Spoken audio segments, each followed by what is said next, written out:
এই জিনিসগুলো long lasting, এই জিনিসগুলো প্রত্যেকের হাতে হাতে থাকবে, অল্টারনেটিভ দ্যান প্লাস্টিক। এটা ডেফিনেটলি রেক্সিন, লেদার, প্লাস্টিক সব কিছুরই ঊর্ধ্বে। এটা পরিষ্কার করে আমি বছর পর বছর ইউজ করতে পারবো। সাস্টেইনেবিলিটি, এখানে ফার্স্ট অফ অল খুব ইনোভেশনের একটা জায়গা আছে, রিসার্চের একটা জায়গা আছে।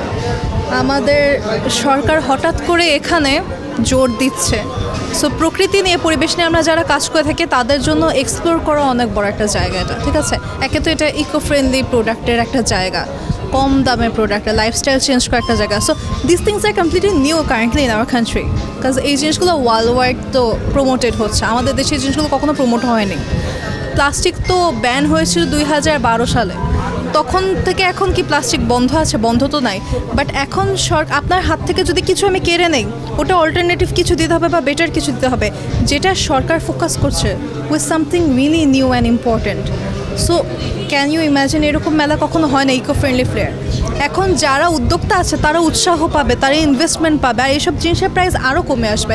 এখন আপনি এটা কিনতে যান, একটু এক্সপেন্সিভ পড়বে কেন? কারণ এখানে ইনভেস্টমেন্ট নাই, এখানে জনগণের নজর নাই, সরকারের নজর আগে ছিল না।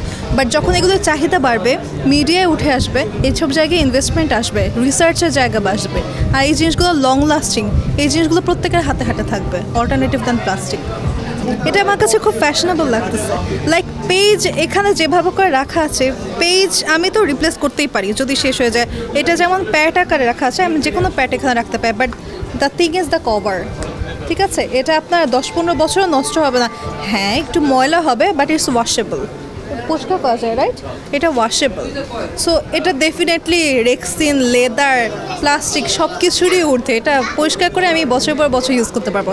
যদি আমার ফ্যাশনের কোনো চেঞ্জ করতে হয়, তা যদি না হয় তাহলে আমি এটা অলওয়েজ ইউজ করতে পারবো, 10-15 বছর কিছু হবে না। সাস্টেইনেবিলিটি, পলিথিন ব্যাগ আমাদের পরিবেশের জন্য একটা থ্রেট। আমি চাই যে আমাদের পরিবেশকে রক্ষা করার জন্য পাট অথবা পলিথিনের বিকল্প পচনশীল কোনো জিনিস আমরা ব্যবহার করি। এটা যদি আমরা করি তাহলে আমাদের যে মাটি নষ্ট হয়ে যাচ্ছে, উর্বরতা নষ্ট হয়ে যাচ্ছে, আমাদের যে ড্রেনগুলো আটকে যাচ্ছে, এর সবগুলো থেকে পরিবেশ থেকে আমরা একটা ভালো জায়গায় যেতে পারবো। এ কারণে আমার খুবই উৎসাহ যে এখানে একটা নতুন কিছু আবিষ্কৃত হোক।